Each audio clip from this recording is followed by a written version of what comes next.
Et on est ensemble avec vous pour commenter l'actualité avec Nicolas Corato, président fondateur du think tank Place de la République, Fanta Berete, député Renaissance de Paris, François Calfon, membre du bureau national du PS, ancien député, et Pascal Bataille, animateur, producteur et chef d'entreprise. On va parler de Napoléon, on va parler de la victoire de l'extrême droite aux Pays-Bas et on va parler également du retour de Jérôme Cahuzac, de la libération des otages, si on a le temps également, puisque pour l'instant tout est suspendu. Comme continuons notre tour de table avec vous, Nicolas Corato. Donc vous êtes arrivé en retard. Oui, parce que j'ai pas vous pris avez le pris le métro. Ben non, justement, pour une fois, j'ai pas pris le métro. Je me suis moqué méchamment. Et je me suis retrouvé bloqué dans les embouteillages, comme quoi j'aurais dû. Et effectivement, je voulais parler positivement, une fois n'est pas coutume, d'un homme de droite, qui est Jean Castex, qui fait de l'avis unanime, et y compris en interne, plutôt du bon travail depuis qu'il est président de la RATP depuis 1 an. Et je pense que c'est important de pouvoir relever aussi les actions qui sont positives. Mais à quel niveau ? Parce que les usagers ne le voient pas. Alors bien entendu, moi qui suis un usager quotidien de la RATP, je peux me plaindre tous les jours des retards, du manque de train, du cadencement insuffisant, du matériel roulant, des problèmes sur la ligne 13 pour les Parisiens. Voilà, pour rester dans le giron de la RATP. Mais depuis quand il a pris les rênes de l'entreprise il y a 1 an, il faut voir d'où il est parti. Il est parti d'abord d'une entreprise qui avait été sinistrée par le Covid. Sinistrée financièrement parce que cette entreprise avait perdu ses clients, qui avaient du mal à revenir vers les transports en commun. Sinistrée aussi en termes de ressources humaines, avec une tension sociale interne très importante. Et puis aussi un défaut de main-d'œuvre, puisque beaucoup de salariés de la RATP avaient pu quitter l'entreprise, d'autres ne voulaient pas y venir, on parlait d'une pénurie notamment des conducteurs de bus. Bref, cette entreprise était à l'arrêt, avec également une présidente qui était plus que controversée, qui était arrivée à une forme d'impasse en termes de dialogue social en interne et qui n'arrivait plus à faire progresser l'entreprise. En 1 an, l'ancien Premier ministre a repris en main cette entreprise. D'ailleurs, il dit que son rêve d'enfance a toujours été d'être président de la RATP. Donc, je trouve ça intéressant que finalement, il accède à son rêve. S'il pouvait accéder au nôtre, c'est-à-dire de faire rouler les trains un peu plus vite, ça nous irait aussi.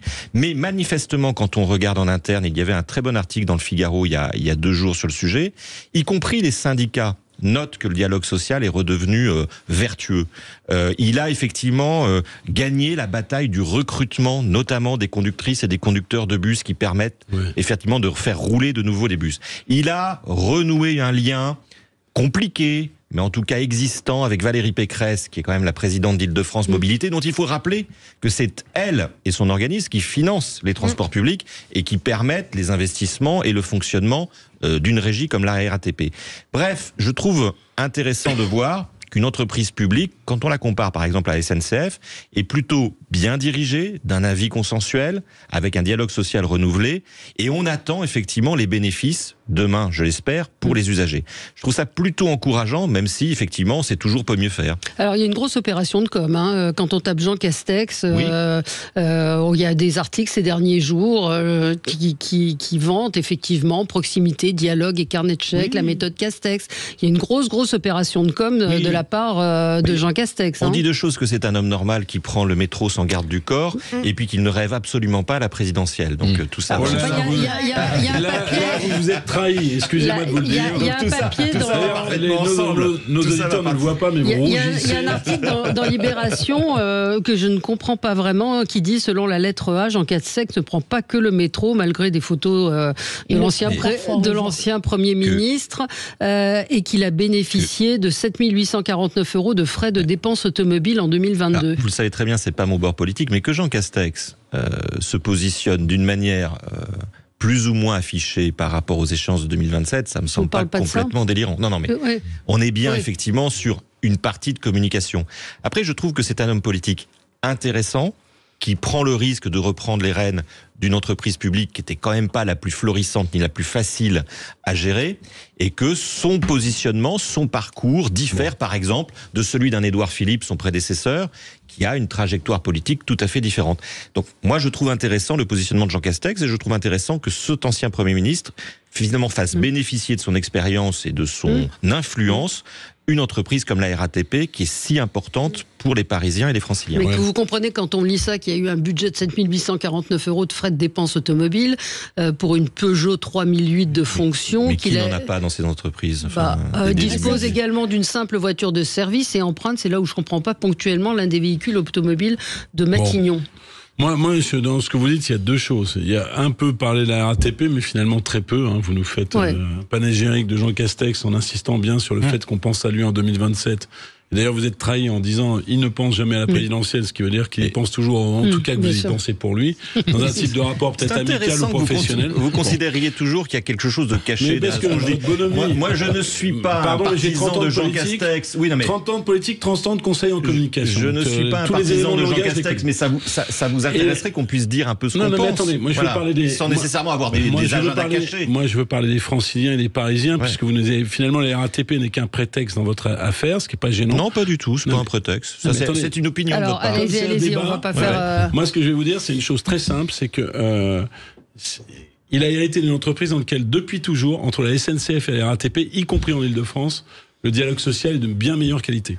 Pour la bonne et simple raison que quand vous prenez un administrateur de l'entreprise syndicale, j'ai discuté avec des administrateurs de la CGT, ils disent pas je suis administrateur de la CGT. Ils vous le disent comme ça, comme je vous parle. Je suis administrateur de la RATP dans un service public. Donc ça, c'est les craintes duquel il est hérité. Ensuite, pour être très bref, vous avez parlé de Valérie Pécresse. Moi, j'étais à 12 ans administrateur d'Île-de-France Mobilité, donc l'ancien STIF. Le problème de la RATP et des chauffeurs, donc c'est très bien si Castex remonte la pente du recrutement, c'est quand vous avez une ligne de banlieue opérée par la RATP, qui fonctionne très bien, avec des gens issus des quartiers qui ont un vrai statut social, et que Madame Pécresse, pour des raisons purement dogmatiques, ouvre un appel d'offres à la concurrence dans le moins-disant social, et que vous vous retrouvez avec des lignes avec des défauts de chauffeurs, avec des défauts de sécurité. Donc si votre défense de la RATP et de Jean Castex, c'est de dire pourquoi aller remettre le monopole quand il fonctionne, je vous suis. Bon, mais c'était pas la peine d'engager un débat politicien sur le sujet. C'est vous qui avez lancé ce débat. Vous aussi. Oui, on a bien senti que vous n'avez pas su vous retenir. Souffrez que je vous réponde. Je voudrais qu'on avance parce que RATP, nos amis à Toulouse, ils ont envie qu'on parle peut-être aussi du retour de Jérôme Cahuzac. Qu'on avance plus vite que le métro, c'est ça ? Voilà, plus vite que le métro. Je voudrais juste dire quand même que nous avons déménagé, nous sommes plus loin. On a vu, c'est donc, loin. C'est loin, sauf que les gens qui arrivent tôt le matin à Sud Radio, ils sont obligés de laisser passer 3, 4 métros, tellement il y a de monde sur les quais, donc c'est quand même une gestion globale assez compliquée et pas forcément à l'avantage des usagers. Alors François, vous c'est un coup d'inquiétude. Ouais, une vraie inquiétude sur l'explosion programmée de l'Europe, parce qu'on s'est habitué avec le Brexit à une sorte de cheval malade qui s'appelle l'Europe et qui nous protège quand même, qui nous a protégé des crises, quoi qu'on en pense. En réalité, nous sommes face à un précipice. Et ce précipice de fin de l'Europe, il est externe par l'influence étrangère. On pense à la Russie, qui a essayé de mettre le feu sur les plaies de l'antisémitisme. À la Russie, on le dit jamais assez, qui maintenant contrôle au moins 2 gouvernements en Europe. Je pense au gouvernement hongrois qui prend fait et cause pour la Russie maintenant et vote contre les subventions d'armement à l'Ukraine, qui a eu le choix entre se protéger son nucléaire, refaire son nucléaire civil avec la Russie ou avec l'Europe, qu'a choisi la Russie. Donc maintenant, c'est Rosatom qui refait tout le parc nucléaire en Hongrie. Je vous raconte pas la dépendance gazière, financière et de corruption. Et maintenant, vous avez la Slovaquie. Donc ça, c'est le premier risque. Le deuxième risque, il est interne. Puisqu'on va en reparler, aux Pays-Bas, c'est pas simplement l'extrême droite qui gagne, saluée d'ailleurs par Madame Le Pen. C'est la défaisance de l'Europe, puisque dans le programme du leader d'extrême droite des Pays-Bas, il y a la sortie des Pays-Bas de l'Union européenne. Donc vous prenez la Slovaquie, qui est un petit pays, la Hongrie, qui est déjà sous influence russe, plus maintenant les populismes d'extrême droite, qui sont dans la défaisance européenne. Je rappelle au passage ils sont élus, il y a un peuple qui vote, c'est pas un coup d'État. Je vais reprendre du Churchill. La démocratie est le pire des systèmes à l'exclusion de tous les autres. Je nous appelle, puisqu'on est à la veille des élections européennes, dans le sillage de M. Glucksmann, qui a pointé ce double risque que je relaie ce matin, je nous appelle à beaucoup de vigilance, parce que regardez un peu ce qui se passe en Grande-Bretagne, s'ils sont très contents du Brexit, le pays dévisse, et je ne souhaiterais pas que les identités des uns et des autres, c'est-à-dire l'acquis communautaire de l'après-Seconde Guerre mondiale et de la disparition des populismes en Europe, finalement s'affaisse sous la pression de la Russie, sous la pression des populismes. Réaction? Ça vous laisse sans voix? Non, ce qui est intéressant peut-être, c'est de se poser la question de fond. C'est pourquoi les peuples européens votent de la sorte, que ce soit en Grande-Bretagne hier, aujourd'hui aux Pays-Bas, peut-être demain en France. Et il y a une responsabilité politique que nous devons analyser et partager. C'est peut-être aussi celle de la social-démocratie et de ses échecs, y compris à construire une Europe à la fois institutionnelle mais aussi sociale. On est resté sur le niveau des discours sur ce sujet. L'Europe n'a pas su conquérir le champ social pour parler aux populations qu'elle aide pour autant quotidiennement. Donc on ne peut pas uniquement être dans l'incantation contre le péril noir, brun ou le péril du populisme. Il faut aussi qu'on se pose les bonnes questions sur nos responsabilités dans le camp de la social-démocratie et puis surtout qu'on propose un nouveau projet pour l'Europe. Non mais il est où le nouveau projet pour l'Europe des sociodémocrates ? Est-ce qu'il a été renouvelé ? Est-ce que les populations européennes ont compris qu'il y avait un changement et qu'on les avait entendus ? Est-ce que quelqu'un a tiré les conséquences de tous ces incidents, de tous ces événements, voire même de toutes ces tragédies politiques ? Non, je pense que effectivement, je suis d'accord avec vous. Il y a certainement une question de vision. Moi, je suis allée en Bretagne il y a quelques semaines là pour parler d'Europe avec l'eurodéputé Sandro Gozzi. Et c'est vrai que auprès des pêcheurs, en fait, ce dont ils nous parlent, pour eux, l'Europe, c'est de la protection par rapport à leur quota de pêche. Mais la vision globale de qu'est-ce qui fait qu'on est ensemble, pourquoi nous devons rester ensemble et tout ce qui avait été porté effectivement au démarrage, ça, pour les Français, c'est quasiment inutile. Même à parler des vaccins, c'est-à-dire qu'encore une fois, là, ils avaient l'impression qu'on avait contraint. Et donc, je pense qu'effectivement, il va falloir pour cette campagne, que les Français s'y intéressent parce qu'en fait, il y a beaucoup de choses qui se font au niveau européen et dans la réponse sur la question de la question migratoire, il y a des choses qui ne peuvent être qu'au niveau européen, mais il faut aussi leur raconter une histoire. Et ça, c'est vrai qu'on a du mal à tisser quelque chose d'assez fort qui permette de nous regrouper, de faire ensemble qu'on réponde de façon forte et sincère à toutes ces puissances qui nous attaquent de l'extérieur. On se retrouve dans un instant sur Sud Radio. On va parler du retour de Jérôme Cahuzac et puis à qui ressemblerait Napoléon aujourd'hui, à qui ressemble-t-il le plus ou qui lui ressemble le plus précisément. À tout de suite. Avec vous sur Sud Radio jusqu'à midi. On va revenir donc sur cette balade de Jérôme Cahuzac sur les marchés. Je voulais qu'on commence par notre sondage IFOP fiducial pour Sud Radio. Quand j'ai vu ce sondage, je me suis dit tiens, il y a des sondages qui sont un peu plus... on va pas dire futile, mais plus léger que d'autres, tout bien considéré, que c'est la question qui a été posée. Pensez-vous que l'action de Napoléon Ier a été bienfaisante ou nuisible ? Évolution donc depuis 1969 à 2023. Pour la France, donc bienfaisante pour la France, 74% des Français contre 70 en 1969. Pour les Français, 71 contre 69, ça bouge pas beaucoup. Et pour l'Europe, 52% contre 49. Alors plus amusant, c'est parmi les personnalités suivantes, laquelle vous semble plus proche de Napoléon ? Alors, je vais peut-être faire un petit tour de table. Je vous cite dans le désordre Manuel Valls, Jean-Luc Mélenchon, Gabriel Attal, Édouard Philippe, Éric Zemmour, Emmanuel Macron, Marine Le Pen, Nicolas Sarkozy, Arnaud Montebourg, je crois que j'ai oublié personne, Nicolas Dupont-Aignan. Pour vous, Pascal ? Tout dépend de quel Napoléon on parle, parce qu'il y a Bonaparte le révolutionnaire, le stratège, il y a Napoléon le tyran impérialiste, il y a celui qui a mis en place le code civil, il y a celui qui a rétabli l'esclavage, qui a accepté en tout cas le rétablissement de l'esclavage. Donc de quel Napoléon on parle ? Si on parle de la taille, ça va aller vite. Si on parle de l'absence totale de conviction politique, j'irai assez vite vers Emmanuel Macron, parce que effectivement Napoléon était quelqu'un qui a surfé très allègrement sur des lignes politiques absolument opposées au fil de sa vie, et effectivement pour le côté cultivé et autoritariste, j'irai vers Jean-Luc Mélenchon. Bon, Nicolas ?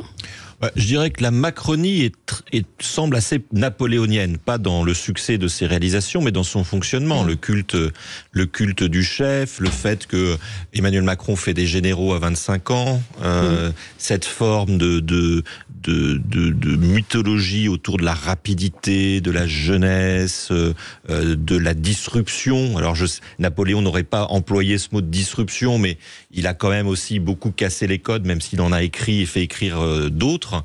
Donc il y a quelque chose de très napoléonien dans la verticalité, en tout cas, de la manière dont fonctionne Emmanuel Macron aujourd'hui. Mais je pense que les époques ont changé, l'Europe aussi. Peut-être un mot sur Napoléon. On en parle à l'occasion de la sortie du film de Ridley Scott qui déchaîne les passions.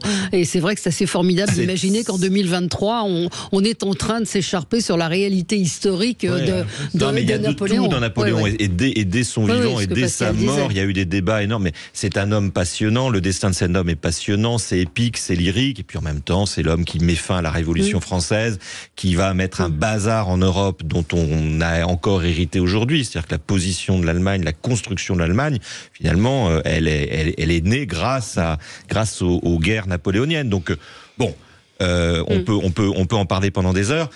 C'est un personnage passionnant, et je veux dire qui mérite notre attention et qui mérite aussi ce genre de film et puis les débats qu'on a autour. Fanta, pour vous? Pour moi, il a un petit peu tout ça. Je ne vais pas revenir sur le président Emmanuel Macron. Je crois que vous avez bien servi, vous l'avez bien servi, mais il y a un peu de Mélenchon en lui, effectivement. Donc, je relisais quelque chose que Mélenchon avait dit. Il critique Napoléon en disant qu'il était un putschiste et qu'il a attenté à la République. Donc, moi, ça m'a fait bien rire de lire ça ce matin. Il y a un côté zemmourien également, avec la taille, le ton sec, un peu nerveux, un peu bileux. C'est ce que je retrouve dans certaines biographies. Par contre, il semble qu'il n'avait pas vraiment d'idéologie, ce qui est le contraire de l'autre. Et chez Le Pen, qui croit en sa destinée et à sa vision très claire de la France rêvée, on retrouve ici aussi les lignes qu'on a pu lire dans nos livres à l'école. Marine Le Pen rêve d'une France pacificatrice et unificatrice, alors qu'il a mis, lui, l'Europe dans le feu et dans le sang. Donc moi, j'ajouterais que ce qui me gêne, c'est effectivement le rétablissement de l'esclavagisme, et j'ajoute que Napoléon était fort en communication, et aujourd'hui, du côté de l'extrême droite et de l'extrême gauche, on peut dire véritablement qu'ils servent sur les buzz, sur le montage d'informations et de fake news, et dans ça, je pense que on peut quand même dire que Marine et Éric Zemmour sont assez forts là-dessus. Bon, et François François, déjà, je partage pas, parce que finalement, autour de cette table, et je sais que je suis iconoclaste à gauche, mais c'est pas la première fois que je suis iconoclaste à gauche, quand on est à l'image négative de Bonaparte et de Napoléon. Je pense qu'il suffit de voyager à l'étranger, de l'Égypte à la Russie, en passant par l'Europe centrale et orientale, et la Prusse, enfin l'ancienne Prusse, l'Allemagne. Quand on vous cite des Français célèbres, des hommes politiques et d'épopées, il y en a deux. Il y a le grand siècle de Louis XIV, où vous avez les copies de Versailles partout jusqu'à Saint-Pétersbourg, et il y a Napoléon. Voilà. Donc ça, c'est... Et ensuite, Napoléon, c'est qu'on prend tout Napoléon, on le prend pas. C'est-à-dire, on prend le code civil, on prend les départements, mais on prend aussi Waterloo, on prend aussi Sainte-Hélène. C'est une œuvre absolument incroyable. Donc ensuite, comme c'est un petit jeu de sondage, je vais vous en citer 3 qui sont pas dans votre sondage, mais il y en a un qui est dans le sondage, mais ça c'est parce que j'ai beaucoup d'affection pour lui. Donc c'est plutôt Bonaparte. C'est Montebourg, parce qu'il y a un côté... épopée chez lui. Et puis absolument. Voilà. Et puis j'aime cet homme. J'aime dans Montebourg ce que j'aime dans Bonaparte, en fait, pour être clair. Mais les deux qui me font penser vraiment beaucoup plus à Napoléon. Napoléon sûr et pas Bonaparte, c'est Mitterrand.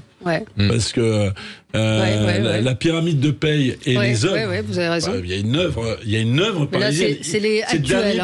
C'est le dernier président qui va structurer Paris à la hauteur de Napoléon. Enfin, j'ai l'axe majeur avec l'Arc de Triomphe. Il l'a clos avec la Grande Arche de la Défense. Il s'est situé au niveau de Napoléon. C'est vrai. Et puis il y en a un dernier que je ne peux que citer parce que c'est mon père en politique, c'est Chevènement.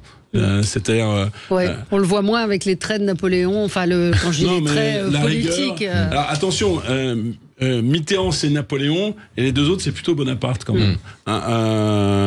C'est plutôt Bonaparte. Voilà. Pascal a eu raison de commencer en faisant cette distinction entre tous les Napoléons. Alors, je vous donne quand même le résultat du sondage. 25% des Français disent que c'est Nicolas Sarkozy et Marine Le Pen à égalité qui sont le plus proches des idées de Napoléon. Donc, Marine Le Pen, 25%, Nicolas Sarkozy, 25%. Arrive Emmanuel Macron ensuite, 21%.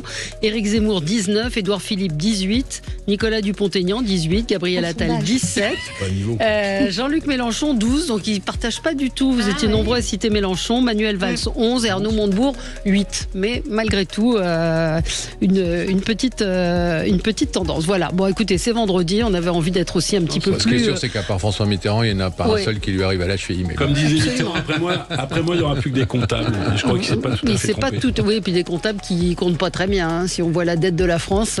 C'est pour dire qu'il n'y a pas de Chateaubriand dans la suite. Hein. Allez, on se retrouve dans un instant avec vous. À tout de suite.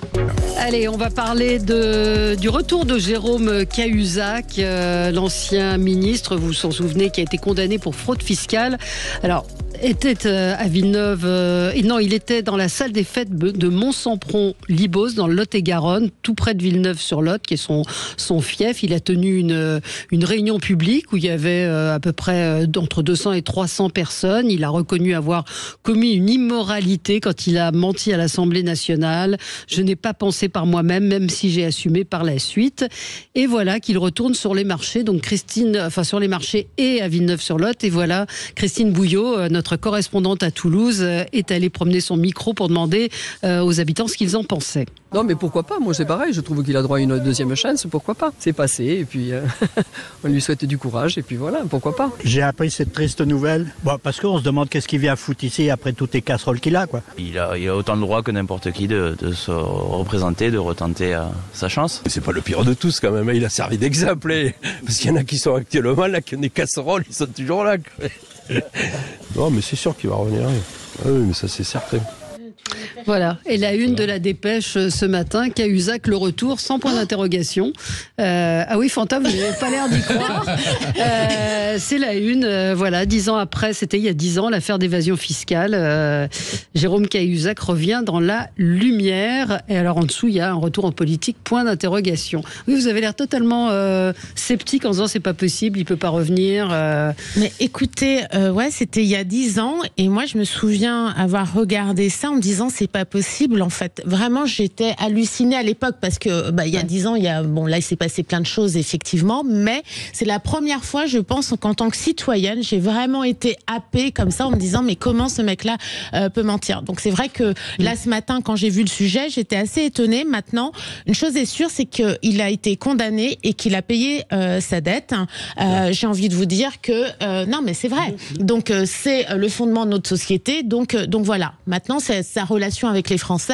S'il y a 300 personnes qui se sont déplacées, j'ai envie de vous dire, du coup, pour certains, ils ont la mémoire courte ou ils ont envie de recommencer. Mais vous avez entendu, ils disent c'est pas le pire de tous. Il y en a qui ont fait pire et qui n'ont pas été condamnés. Je peux comprendre. Et moi, ce que je retiens, je vais faire court, c'est qu'il nous aura laissé néanmoins une expression, les yeux dans les yeux. C'est vrai que je pense que nous l'avons tous utilisé à un moment donné. Pour moi, c'est son héritage. Je suis pas sûre qu'il puisse aller bien plus loin que ça. Écoutez, beaucoup de ses concitoyens, donc des Villeneuvois, qui disent pourquoi pas. Il a fait beaucoup pour Villeneuve-sur-Lot. Enfin, je vous rappelle aussi le Valois-Perret et les Balkany. Mais bien sûr. Alors, François, ma réaction, vous le connaissez. Oui, je connais bien Jérôme. C'était à la fois quelqu'un de très brillant. On s'en souvient, il avait fait un débat budgétaire avec Mélenchon. Je pense que Mélenchon était sorti essoré. Et à la fois quelqu'un de très écorché. Donc, et je suis pas son avocat, c'est-à-dire y compris capable de s'enferrer dans le mensonge par orgueil. C'est ce qu'il a fait en fait. Ensuite, quand j'entends Fanta, elle a dit un propos et en même temps, c'est une vraie macroniste. J'ai envie de lui dire, tu me parles de Jérôme, mais moi je peux te parler. Non, on n'est pas là pour parler des autres. Valérie a fait un focus. On est là pour parler de ce qu'on veut. Dupond-Moretti, il n'a pas besoin de revenir, il n'est jamais parti. Il n'a jamais été condamné. Il n'a pas été condamné. D'accord, mais enfin, je vous rappelle que sous Jospin, il n'y a pas d'enrichissement personnel, il n'y a pas d'évasion fiscale. Je rappelle un autre moment. Non, mais je sais que ça pas comparable non je plus. Sais, ce qui est comparable, c'est que... Et c'est en tant que ministre qu'il est poursuivi, pas en tant que particulier. Comparable, c'est quand la gauche était en responsabilité, vous étiez mis en examen, le temps que vous soyez lavé, vous sortiez. Et chez Macron... on va voir ce qu'on va voir, on reste. Je parle même pas d'Alexis Collère, qui est pris dans un conflit d'intérêts majeur et qui n'a toujours pas démissionné de la tour de contrôle qui s'appelle le secrétariat général de l'Élysée. Ensuite, deuxième réflexion très courte. En France, la souveraineté populaire, c'est le souverain. Une fois que la justice est passée, c'est aux électeurs de se prononcer. Et moi, je ne suis pas pour la fonctionnalisation, la judiciarisation. Ça se pose aussi dans les propos, dans les médias, etc. Je ne suis pas pour la judiciarisation de la vie tout court. Le débat, il est là. On choisit ses dirigeants. Qui peut dire, autour de cette table, je n'ai jamais fauté évidemment que nous avons... Non, mais... Dans une certaine mesure. Ce que je veux dire, c'est qu'on a des dirigeants... Et les gens, les électeurs, ils devraient être exemplaires. Ils choisissent en leur âme et conscience. Et par exemple, on a beaucoup parlé d'un certain nombre de propos de députés de la France Insoumise. Est-ce qu'il faut judiciariser ? Moi, je suis très contre ces propos-là. Mais je dis, c'est aux électeurs de se prononcer. Oui, Pascal. Quelle bataille ? De son point de vue, et effectivement, en reprenant ce que vient de dire François, moi je trouve que Jérôme Cahuzac a tout à fait, effectivement, le droit, et on peut comprendre que il veuille à nouveau briguer les suffrages de ses électeurs. Il est très enraciné dans le Lot-et-Garonne. Il y a une partie de la population qui l'aime beaucoup, on le sait. Il a fait d'ailleurs des choses plutôt bien quand il était maire de Villeneuve-sur-Lot. Voilà. Après, on peut regretter et déplorer que, effectivement, à l'homme et à la femme politique ne soit pas appliqué à une sorte de régime éthique un peu spécial. C'est-à-dire qu'effectivement, il a été condamné, il a purgé sa peine, il est donc libre aujourd'hui de se présenter à nouveau, légalement, etc. Est-ce que moralement, on n'aurait pas à gagner quand même globalement à ce que on ne soit pas tous autour de cette table à avoir toute une liste de gens à s'envoyer les uns et les autres à la figure de mauvais exemples, effectivement. Alors que ce soit l'enrichissement personnel, que ce soit de l'abus de pouvoir, que ce soit c'est souvent de l'enrichissement personnel, que ce soit des comptes de campagne truqués, etc. On a quand même un ancien président de la République qui est devant les tribunaux en ce moment. On a un ministre de la Justice en exercice qui est devant le tribunal. Comment voulez-vous que les Français continuent d'aller voter et continuent de croire dans les personnes qui les représentent? Il faut un peu un régime spécial pour ceux et celles qui briguent nos suffrages. Oui, mais ça veut dire quoi un régime spécial? Un régime moral spécial, c'est à eux de se l'appliquer. Après, si vous voulez être homme ou femme politique, vous engagez à un certain niveau de moralité. Les Français, ils adorent la fraude fiscale, ils vont pas en vouloir à Jérôme Cahuzac. Dans les yeux, je vous le dis, c'est pas Jérôme Cahuzac qui l'a inventé, c'est François Mitterrand qui l'a dit avant lui à Jacques Chirac, monsieur le Premier ministre, dans les yeux, je vous le jure, alors qu'on savait très bien, tout le monde savait, et Jacques Chirac le premier, qu'il était en train de mentir. Bon, donc les Français aiment les menteurs, les Français aiment la fraude fiscale. Mais à mon avis, il y a deux choses distinctes. Il y a la responsabilité pénale d'un côté d'un homme, qu'il soit public ou pas d'ailleurs, et puis il y a la responsabilité politique qui incombe véritablement aux élus, à nos élus. En termes de responsabilité pénale, Jérôme Cahuzac a purgé sa peine et il a tous les droits de revenir en politique, de ne pas y revenir. Ça lui appartient. Après, ce qui est intéressant, c'est sa responsabilité politique. D'abord, je rappelle que quand il prononce cette phrase « les yeux dans les yeux » à l'Assemblée nationale, il n'est pas simplement ministre du budget. C'est le ministre du budget qui a fait de la lutte contre la fraude fiscale l'acte principal du quinquennat de François Hollande. On peut dire qu'il a un culot d'acier. Et que quelques semaines avant, il fait une conférence de presse sur ce sujet. Bien sûr. Et donc il porte une forme de responsabilité politique. On peut dire aujourd'hui de manière assez objective que Jérôme Cahuzac a contribué fortement à l'aggravation du sentiment de défiance entre les Français et leurs représentants. Et que cette responsabilité politique, il ne peut pas s'en défaire, quelles que soient les affaires judiciaires et les condamnations qu'il a eues. La deuxième chose, moi, qui me choque dans cette idée de retour, c'est pas le retour en lui-même, c'est la vision qu'il en a. C'est-à-dire que hier ou avant-hier, il fait cette réunion publique, et pas que le marché, une réunion publique à Villeneuve, où il prononce un discours dans lequel il explique que, alors je ne sais plus quelle est son expression, mais qu'en gros, le système politique actuel est en pleine débâcle, est indigne, que la gauche... Le paysage politique est dévasté, la gauche est ravagée. Tant que la gauche est dominée par la France insoumise, aucune prise de pouvoir n'est envisageable. Enfin, c'est l'histoire du Roquefort qui parle au camembert. Pardon, mais très franchement, Jérôme Cahuzac ne peut pas revenir en politique en termes responsables, en se faisant le héros d'une forme de restauration du niveau du débat politique. C'est bien lui qui a contribué à dévaster aussi, à son échelle, à son époque, une partie du système politique. Si le système politique explose après le quinquennat de François Hollande, il y a plein de facteurs, il y a plein d'explications, mais de fait, l'affaire Cahuzac y aura contribué. D'ailleurs, aujourd'hui, vous êtes député, vous êtes soumise à la haute autorité de la transparence de la vie publique, qui est une des conséquences majeures, et pour le coup assez vertueuse, je trouve, de l'affaire Cahuzac. Donc c'est très intéressant de faire le lien entre, et de faire la distinction entre la responsabilité pénale individuelle et une responsabilité politique qui, pour le coup, est collective. D'un mot, parce que ça a été dit, je suis assez d'accord sur le fait, puisque moi je suis plutôt représentant de cette gauche anti-France Insoumise et je le porte très haut sur les plateaux. Et je suis assez d'accord, puisque monsieur est un conseiller en communication émérite, si je le suis, parce que tout à l'heure je ne l'ai pas complètement suivi, je ne prendrai pas comme héros ou comme porte-parole Jérôme Cahuzac pour plaider la cause d'une social-démocratie renouvelée et morale. Maintenant, vous pouvez dire tout ce que vous voulez sur la morale, ce seront les électeurs qui décideront. Et il se représente.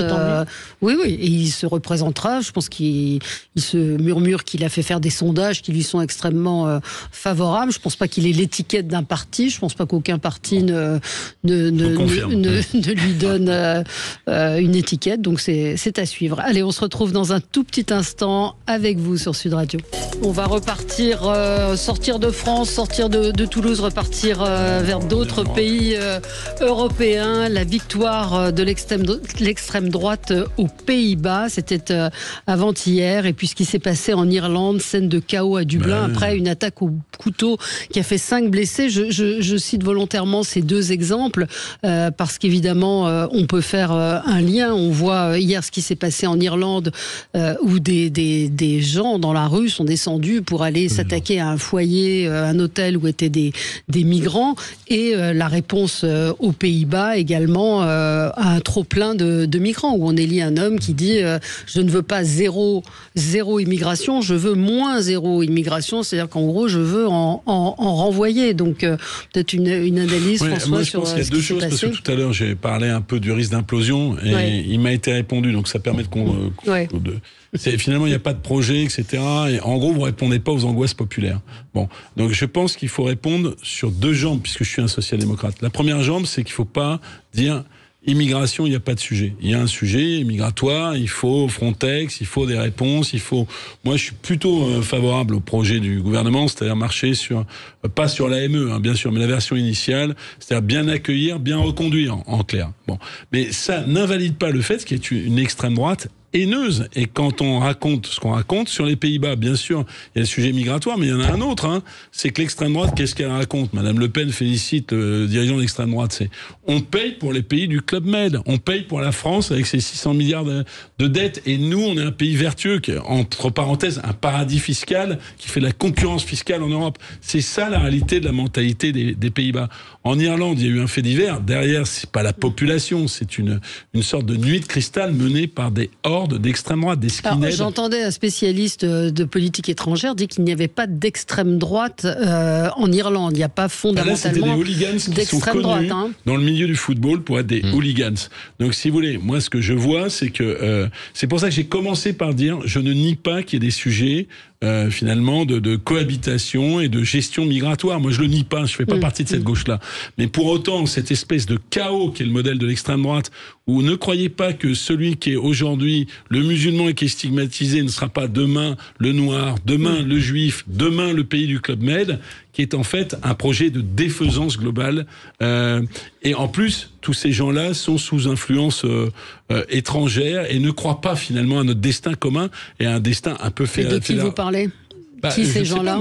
Vous parlez de ceux qui ont manifesté, qui ont... Non, je parle de l'extrême... Là, je pensais aux premiers dirigeants d'extrême droite qui, de manière très opportuniste, comme Madame Le Pen, tout d'un coup affiche un drapeau néerlandais, un drapeau israélien, de manière très opportuniste parce qu'il y a une guerre israélo-arabe. Il n'affiche pas le drapeau européen, donc c'est quand même incroyable, et qui dit qu'il va sortir de l'Europe.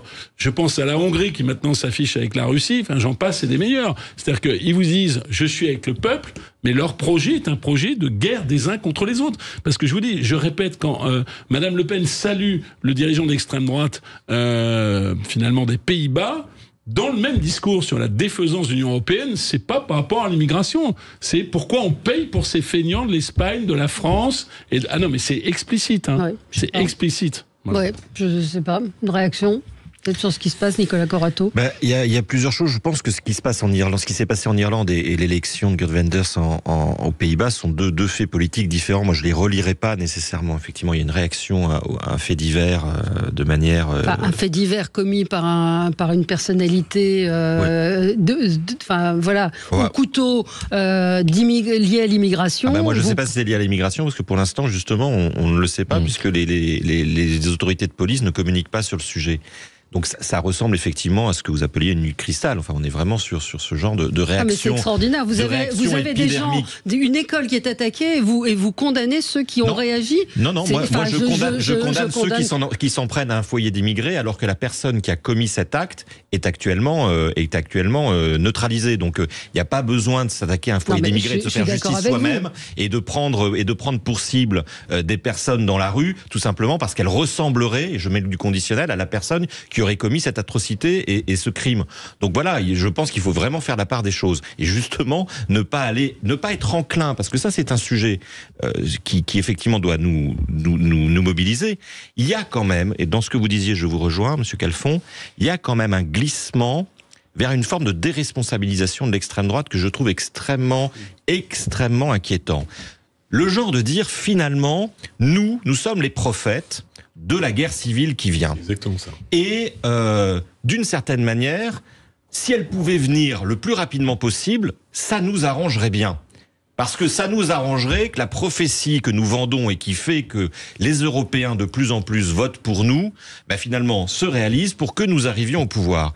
Or, et on le voit bien, dans ce schéma-là, il y a un peu une alliance politique entre ceux qui attisent la haine, y compris du côté parfois de l'islam politique, et puis ceux qui, d'une certaine manière, attendent fébrilement la guerre civile et l'effondrement pour paraître. Et ça, je crois que c'est un glissement extrêmement inquiétant qu'on entend dans les discours de l'extrême droite aux Pays-Bas, qu'on entend dans certains discours en France, où on n'a jamais autant parlé de guerre civile. Moi, je suis quand même apeuré de voir qu'également, jusqu'au ministère de l'Intérieur, c'est un sujet qui revient et un mot qu'on entend. Et je pense qu'il faut qu'on soit extrêmement attentif à cela. Parce que ce qui s'est passé avec le jeune Thomas, pour vous, c'est un fait divers, c'est pas un fait de société. Oui, c'est un fait divers, clairement. C'est un fait divers. Il faut arrêter de transformer tous les faits divers en faits de société. Mais au-delà de ça, effectivement... Je pense que vous êtes... on est effectivement dans un ensauvagement de notre société, mais avec des pompiers pyromanes qui sont ceux qui crient au loup et qui se plaignent, comme le disait Nicolas Corato. Vous vivez où quand même? Vous vivez où? Je suis sidéré de ce que j'entends. Je vis au même endroit que vous, ou à peu près. Je vis dans nos belles régions françaises. Et vous avez entendu qu'Arthur est protégé parce qu'il a peur, parce que comment et alors? Parce que vous avez des gens aujourd'hui, je pense à nos concitoyens français, juifs, qui ont peur de se faire agresser. Je veux dire, on vit où aujourd'hui en France? Mais on vit où en France quand un jardinier se fait attaquer au cutter par un retraité complètement islamophobe? Vous mettez les deux sur le même plan. Mais je mets les deux sur le même plan, c'est pas le souci. L'islamophobie, l'islamophobie n'existe pas. C'est un terme qui a été inventé. L'islamophobie n'existe pas. Non, l'islamophobie. Non, vous avez des attaques, des agressions contre l'islam, mais le terme d'islamophobie n'est pas de réalité. Vous ne pouvez pas mettre l'antisémitisme et vous pouvez pas mettre l'antisémitisme sur le même plan. Sur le même plan. L'antisémitisme est un délit, Pascal. Et le racisme aussi. Le racisme aussi, c'est un délit. Mais pas l'islamophobie. L'islamophie, ça ne veut rien dire. Si, ça dépend comment vous le jugez. On va appeler ça la haine des musulmans. Mais juste, je voudrais aller au bout de ma pensée. Ma pensée était de dire que aujourd'hui, on a effectivement, que ce soit à l'extrême gauche ou à l'extrême droite, des pompiers pyromanes qui n'ont qu'une hâte, c'est que cette guerre civile advienne et qu'ils font tout pour que ça advienne. Et l'extrême gauche est aussi responsable parce que depuis des décennies, l'extrême gauche encourage le communautarisme. Et qu'est-ce que c'est que le communautarisme, sinon l'inverse de l'universalisme qu'ont prôné les Lumières, qui sont pourtant à la base de notre démocratie. Voilà, donc aujourd'hui, moi je suis plus qu'inquiet, je suis persuadé que cette guerre civile, elle est inéluctable. Fanta ? Je vous rejoins dans le sens où je pense que nous sommes tous inquiets. Il y a d'ailleurs des sondages sur ces questions-là. Que ce soit ici ou ailleurs, en fait, les projets, on parlait de projets de vision, en fait, les projets qui émergent sont ceux qui reposent sur la haine de l'autre, en fait. Et c'est ça qui est inquiétant. Quand Jordan Bardella envoie sa newsletter à l'ensemble des parlementaires avant-hier pour parler du petit Thomas et sans les citer, les musulmans, alors que le procureur n'a toujours pas donné ses conclusions, c'est monter les communautés les unes contre les autres. Parce que moi, je suis très inquiète, effectivement, pour Arthur, et notamment ses enfants, je ne le connais pas du tout, je ne l'ai jamais croisé, qui sont protégés, parce que je pense que c'est vraiment dramatique, mais je suis aussi affolée quand, à la salle des prières du 15e, les musulmans qui vont simplement prier le vendredi sont inquiets et nous relèvent un certain nombre d'actes et d'attaques et qui font que chacun se sent en danger. Évidemment. Non, je disais pas ça. Et chacun se replie sur soi-même là où nous devrions, pour la plupart d'entre nous, nous ouvrir et discuter. Combien depuis le 7 octobre d'actes antisémites? Complètement. Oui, pardon, je vous parlais de... Voilà. C'est pas une question de dire... Il y a une réalité aujourd'hui, si on parle du conflit israélo-palestinien. Non pas pour faire plaisir à avoir un équilibre, mais pour faire tenir cette société debout. Elle est laquelle? Vous nous invitez à dire, faut pas être dans le déni. Bon, personne. L'ensauvagement, c'est pas Darmanin. Les sauvageons, c'est Chevènement. Il y a quelques années de ça. Personne ne dénie le fait que il y a une forme de barbarie qui s'installe dans la société. Et elle est à tous les étages, la barbarie. C'est-à-dire que les enseignants même ne peuvent plus enseigner, n'ont plus l'autorité dans la classe. Et ça n'est pas simplement le fait de certaines populations. Qu'il y ait des ghettos. Et qu'il y ait des ghettos, y compris ethniques maintenant, et que cela pose un certain nombre de problèmes, c'est une réalité. Par contre, ce qui a été dit sur ce plateau et auquel je souscris complètement par les uns et les autres, c'est que ça n'est pas dans la guerre de tous contre tous. Mais bien sûr, mais on est d'accord. Et je vais même vous en donner un exemple pour pas faire des grandes théories. D'accord. Notre laïcité, elle est contestée, mais elle est appliquée. Dur comme fer, elle est appliquée. Elle n'existe pas en Angleterre, elle n'existe pas aux États-Unis. Eh bien, je constate que, alors que nous sommes un pays bien plus exposé que les États-Unis et la Grande-Bretagne à l'importation de ce conflit, vous n'avez pas des manifestations avec des drapeaux de Daesh, vous n'avez pas des faits extrêmement graves qui ont été commis et aux États-Unis et en Grande-Bretagne, dans des pays où on nous vantait le multiculturalisme. Donc moi, je dis, tenons les deux bouts de l'omelette. Celui de la lucidité, vous nous invitez à être lucide. Il faut être lucide, il ne faut pas être dans le déni.